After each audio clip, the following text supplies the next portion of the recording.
Coucou la team Trésor de Code, j'espère que vous allez bien. Alors, vous avez un projet PHP Laravel et vous voulez intégrer le framework CSS Tailwind CSS à l'intérieur de ça, mais vous ne savez pas comment faire, et bien cette vidéo est faite pour vous. Alors, restez scotchés, on va voir cela tout de suite. Alors, je suis actuellement sur le site officiel de Tailwind CSS, et Tailwind CSS, c'est tout simplement un framework, c'est-à-dire un ensemble de classes CSS prédéfinies, conçues déjà pour vous, pour faciliter la création de vos applications, mais de vos sites web. Donc, vous voulez intégrer ce framework dans Laravel. Actuellement, je suis sur la documentation de Laravel. Laravel, c'est quoi? C'est un framework PHP, c'est-à-dire un ensemble d'outils, un ensemble de librairies pour créer des applications web très robustes, très puissantes, très rapidement. Comment faire donc pour utiliser ce framework CSS à l'intérieur de Laravel? Alors pour ce faire, il faudrait d'abord avoir quelques prérequis. En l'occurrence, pour pouvoir utiliser Laravel, on va utiliser la version PHP 8.2 qui est un prérequis pour la version 11 de Laravel, qui est la dernière version à la date actuelle où j'enregistre cette vidéo. Il faudrait installer également Composer, qui est tout simplement le gestionnaire de dépendance PHP, en l'occurrence au niveau de Laravel. On va utiliser Node.js parce qu'on aura besoin de Node.js pour compiler tout ce qui a trait avec du JavaScript. Alors dans cette vidéo, nous on ne va pas s'attarder sur tout ce qui est installation de PHP 8.2, de Composer, de Node.js et de Laravel. Je suppose que là vous avez besoin d'utiliser Tailwind CSS dans Laravel, donc vous avez tout ce qu'il nous faut en ce moment. Par contre, pour ceux qui ne savent pas nécessairement comment faire, eh bien, je vais laisser quelques liens pour vous, notamment pour installer PHP, la version PHP 8, ok, donc PHP 8.2. Donc, vous pouvez venir sur ce site et puis suivre un petit peu la documentation pour voir comment procéder. Ça, c'est sur Windows, sur Linux, bien sûr Ubuntu de façon générale. Ici, on vous explique comment procéder de A à Z. Vous pouvez venir procéder ici, suivre les instructions et puis vous allez avoir PHP 8.2. Pour ceux qui sont sur Mac, comme moi, vous pouvez juste venir là et puis il y a déjà la version 8.2 avec Chrome Brew, que vous pouvez juste directement installer en utilisant Brew, installe PHP at 8.2. En ce qui concerne Composer, vous pouvez venir sur le site officiel de Composer et puis vous allez pouvoir installer. Vous avez tout ce qu'il vous faut. Donc là, vous pouvez installer sur Linux ou bien sur macOS ou bien sur tout système Unix. Voici ce qu'il faut faire. Sur Windows, c'est plutôt facile à faire. Donc vous avez juste ici, vous avez un setup, donc un fichier .exe. Donc croyez-moi, il faut télécharger ce fichier. Vous qui êtes sur Windows, vous allez l'exécuter. Vous allez juste cliquer sur suivant, et puis installer, puis ça devrait être correct pour vous. Pour ceux qui sont sur des systèmes Unix, il y a quelques étapes à suivre de façon plus explicite. Donc, maintenant, il vous faudra également Node.js. Donc, vous venez sur le site officiel de Node.js et vous devez juste télécharger tout simplement Node.js, et que ce soit sur Mac ou bien sur Windows, suivant, ça devrait être correct pour l'installer assez facilement. Parfait. Après ça, on va créer notre projet Laravel dans lequel on va installer Tailwind CSS. Parfait. Donc là, je suis sur mon éditeur de texte Visual Studio Code. Je suis actuellement dans un dossier et moi, je vais installer Laravel avec Laravel Installer. Donc, vous avez plusieurs façons d'installer un projet de Laravel. Si on vient ici dans la documentation et je vais venir au niveau de l'installation, c'est ça qui est là en premier. Et vous pouvez facilement create ici, ou ici create a project et Laravel project. Si vous installez Composer, moi j'ai actuellement Composer, donc je peux vous montrer. J'ai Composer, version, c'est comme ça vous faites pour savoir la version. Donc j'ai la version 2.5 actuellement de Composer. Une fois que vous installez Composer, vous pouvez créer un projet Laravel de cette façon. Composer, Create Project, Laravel /Laravel, et puis le nom de votre projet, votre application. Moi, j'ai installé Laravel Installer qui permet de plus facilement installer des projets Laravel en faisant juste Laravel New. Donc, la documentation pour installer Laravel Installer est dans le site officiel de Laravel. Vous pouvez juste y aller et puis suivre. On dit ici Composer Global Require Laravel /Installer. Normalement, si vous faites ça, ça devrait fonctionner. Si vous avez des difficultés pour installer Laravel Installer, vous pouvez juste me le dire dans les commentaires et je vais pouvoir vous aider. Parfait. Là, je vais venir ici et je vais juste faire Laravel New et on va appeler notre projet tout simplement Integrate Tailwind CSS. Un truc de feuille. Integrate Tailwind, tout simplement. Là, on va pas partir sur un kit particulier. On va juste faire nous. Est-ce qu'on veut utiliser PHP Unit ou bien PES pour écrire nos différents tests? On ne va pas écrire de tests, donc peu importe le choix, c'est correct. On va juste prendre PHP Unit. Est-ce qu'on veut initialiser un dépôt Git? Moi, je ne veux pas l'initialiser, je n'en ai pas besoin. Là, il va m'installer tout ce qu'il faut pour avoir un projet Laravel correct. Laravel 11. Très bien. On va patienter un tout petit peu que tout ceci se termine. Alors, c'est bon. On va pouvoir attaquer le vif du sujet. Alors, ici, vous voyez, on a un projet Laravel. Integrate Tailwind. Pourquoi? Parce que je vais faire pour pouvoir me concentrer uniquement sur le projet Laravel. En lieu place d'avoir encore le dossier Laravel ici, je vais juste venir dans mon Finder, chercher mon code, je l'ai mis ici dans code Laravel et je vais juste faire un glisser déposer directement de Integrate Tailwind dans Visual Studio Code, comme ceci. Et vous voyez là, je peux me concentrer directement sur mon projet uniquement. Et mon terminal également va se mettre dans le dossier correspondant. Parfait. Alors, j'aimerais attirer déjà votre attention sur différents fichiers qui seront importants. On a ce fichier vite.config.js qui sera important. On a également ce fichier ici dans Resource css-app.css. On va s'en servir tantôt. On va également se servir tantôt de ce welcome.blade.php pour tester vraiment si notre intégration de Tailwind CSS a réellement fonctionné. D'accord? Très bien. Qu'est-ce que l'on va faire? On va venir, on va installer Tailwind.css, n'est-ce pas? Très bien. On va venir, on va aller chercher. Donc, comment installer? Donc, Tailwind CSS pour Laravel. Et vous voyez, il y a ce lien, Install Tailwind. Et qu'est-ce que l'on va pouvoir faire? On va pouvoir suivre ces différentes instructions pour avoir Tailwind, tout simplement. Donc, qu'est-ce qu'on nous dit de faire? Nous, on va utiliser la version Vite, Using Vite. Les nouvelles versions de Laravel, les nouvelles versions, notamment la version 11. Comment je sais que c'est la version 11? Ici, dans Composer JSON, vous voyez Laravel Framework. Ici, c'est écrit 11, donc très bien. Donc, c'est comme ça, je sais que j'utilise Laravel 11. Et les nouveaux projets Laravel, pour la plupart, viennent directement avec Vite. Donc, pour faciliter la tâche, on va utiliser Vite. Donc, qu'est-ce qu'on nous dit de faire? Ça, c'est pour créer un projet Laravel. Rappelez-vous, on a vu cette commande ici.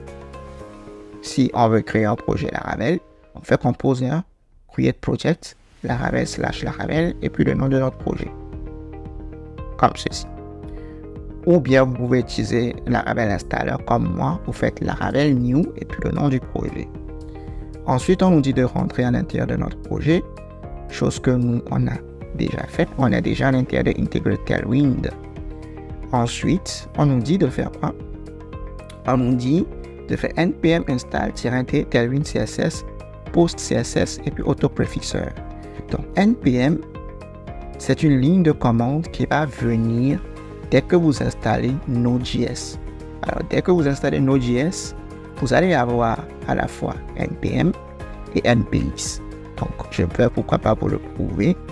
Si je fais ici npm-b, donc, moi, j'ai npm d'installer. Si je fais npx-b, j'ai également npx d'installer. Donc, c'est bon. Alors, on me dit de faire ici.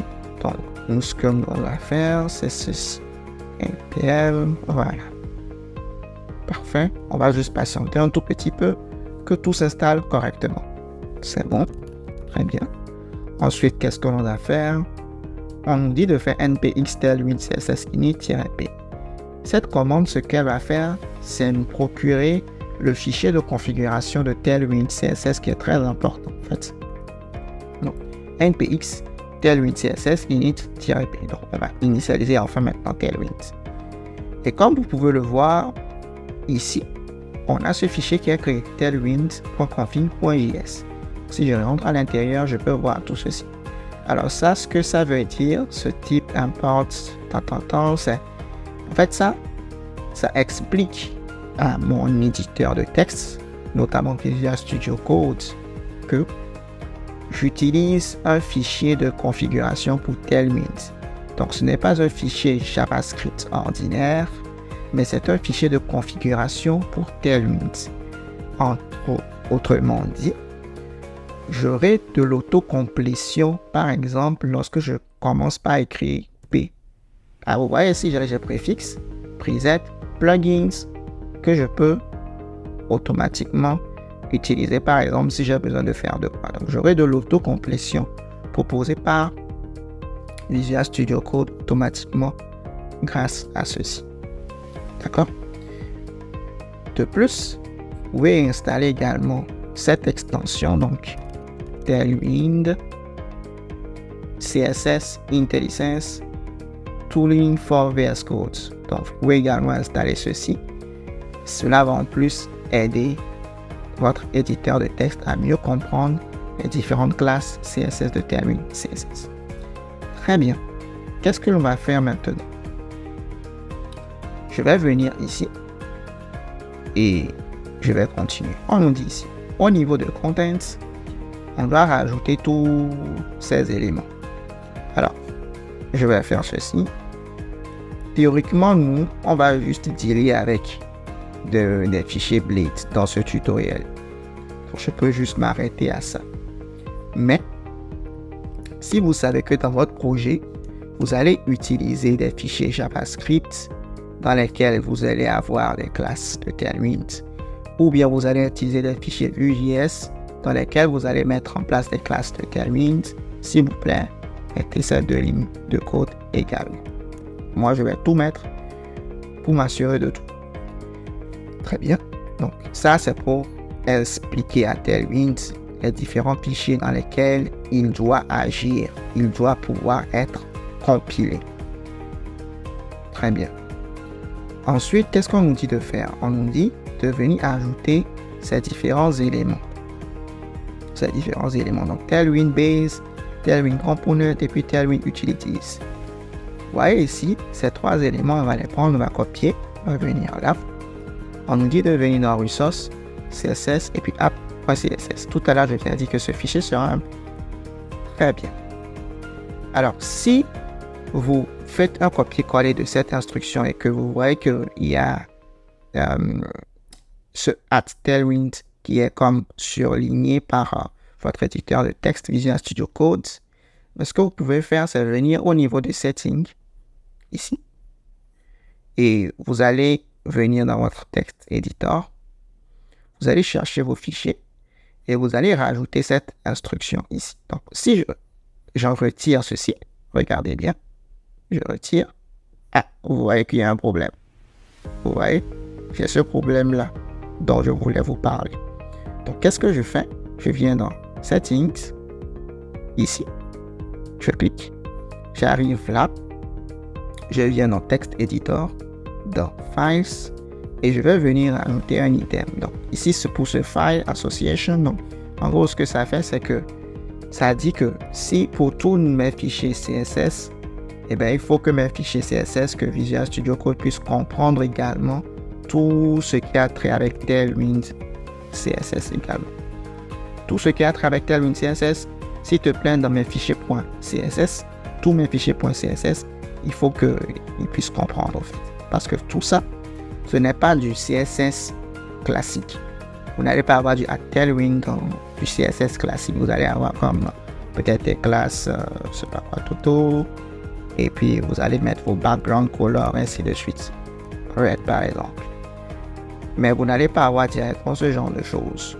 Donc, ce genre de choses, ce qui se passe, c'est que à la fin de la journée, lorsque tout va marcher, notre navigateur, lorsqu'il va lire ce app.css, il va avoir du code CSS complètement valide.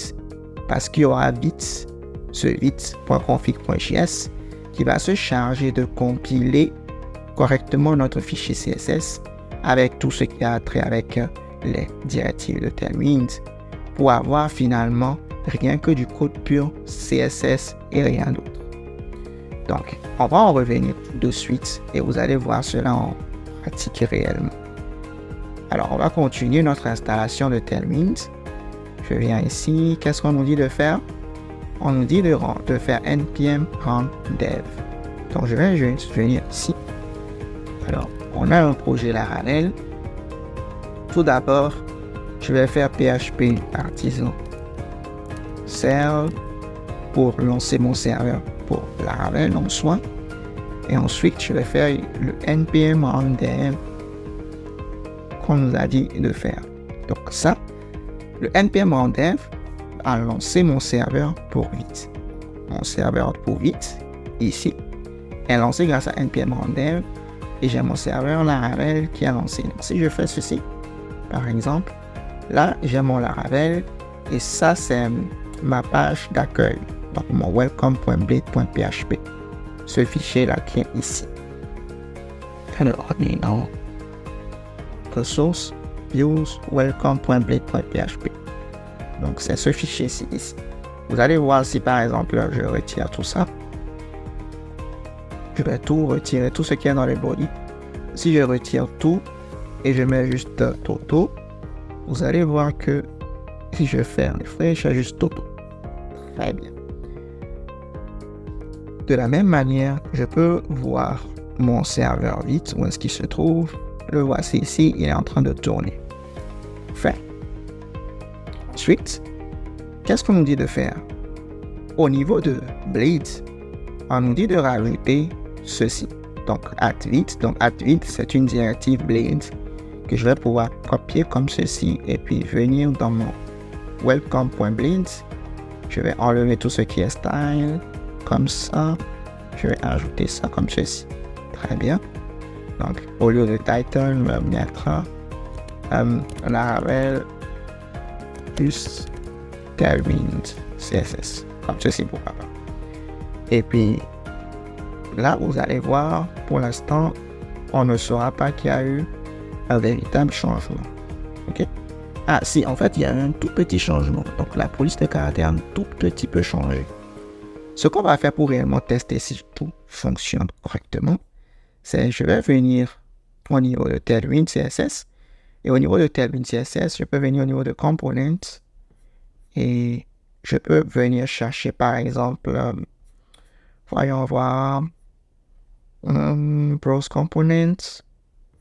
Si je descends, j'ai les Hero Section. Je vais cliquer pour voir, par exemple. Et celui-ci, il est gratuit. Il y en a d'autres qui sont payants. Lui là, par exemple, il est payant. Si j'appuie sur Get Codes, on va me demander de payer, mais vous avez celui-là, par exemple, qui est gratuit. Je vais pourquoi pas copier ce code. Ou bien je vais faire un code comme ça. On voit que c'est Deep Clash BSG White. Et j'ai tout ça qui est en rapport avec Tailwind CSS. Je vais pourquoi pas copier. Venir ici. Coller. D'abord, je vais retirer ceci. Parce que ça, c'est très important pour que le tout marche. Si je regarde ici, vous voyez que j'ai du code, mais c'est très évident. On va pourquoi pas ramener ceci. Ok. Et vous voyez que ce qu'on fait, c'est que on demande à Vite, s'il te plaît, va me chercher le fichier app.css qui se trouve dans le dossier Resource, okay. Ressources, ensuite CSS, ensuite app.css, compile ce fichier et permets-moi d'avoir du CSS classique pour que je puisse fonctionner. Qu'est-ce qui se passe? Je vais pourquoi pas refresh et hop, vous voyez, tout est bon. Je vais pourquoi pas venir et puis faire outils de développement, console, non inspecteur. Alors, nous, on a mis notre Vite au niveau du head, notre baliseur head. Donc, je viens là. Et comme vous pouvez le voir, j'ai ce script ici et ce link ici. Donc, ces deux éléments ont été rajoutés grâce à ma directive Advite. Donc, j'ai ce link avec Rails Preconnect et puis link avec le form bunny, comme il faut le voir. C'est eux. Et puis ici, c'est ramené avec Vite. Ici, comme vous pouvez le voir. Très bien. Maintenant, ce que je vais faire, c'est pourquoi pas, je vais cliquer sur ce fichier. Et quand je clique sur ce fichier, qu'est-ce que vous voyez? Mon fichier app.css qui en fait était constitué de Tailwind, Tailwind. Au final, je n'ai que du CSS pur, comme vous pouvez le voir. Donc ça, c'est Vite qui a fait cela. C'est Vite qui a compilé notre CSS comme ceci pour nous permettre d'avoir du CSS pur natif qui sera utilisé par notre navigateur et lui pourra comprendre pour nous afficher nos différentes classes via Tailwind. Alors ce sera tout pour cette vidéo. J'espère que vous allez apprécier. Peace.